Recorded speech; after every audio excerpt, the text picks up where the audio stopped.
જંબુસર તાલુકાના દહેગામ ગામે ક્રિકેટ રમવાની સામાન્ય બાબતમાં મારામારીની ઘટના બની છે. આ ઘટના કાવી પોલીસ સ્ટેશનની હદમાં નોંધાઈ છે. પ્રાપ્ત માહિતી અનુસાર યાસીન ઇકબાલ હુસેન, બિલાલ ઇકબાલ હુસેન અને સુફિયાન ઇકબાલ હુસેન નામના 3 વ્યક્તિઓએ ઇસ્લામ ઉમર મિયા બડાના ઘરે જઈને હુમલો કર્યો હતો.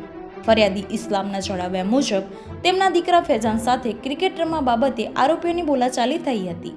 આ બાબતની યાદાવત રાખીને યાસીન હાથમાં ડાંગ લઈને તેમના ઘરે આવ્યો હતો અને ફરિયાદીને અપશબ્દ બોલી ડાંગનો ફટકો માર્યો હતો.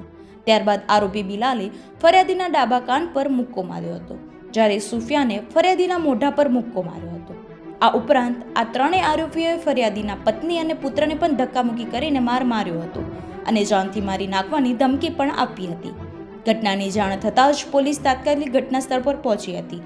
ઈજાગ્રસ્ત ઇસ્માઇલના માથાના ભાગે લોહી નીકળતું હોવાથી તેમને તાત્કાલિક પ્રાથમિક સારવાર માટે જંબુસર ડિસ્ટ્રિક્ટ હોસ્પિટલમાં ખસેડવામાં આવ્યા હતા. ત્યાંથી તેમને વધુ સારવાર માટે વડોદરાની એસએસજી હોસ્પિટલમાં રિફર કરવામાં આવ્યા છે.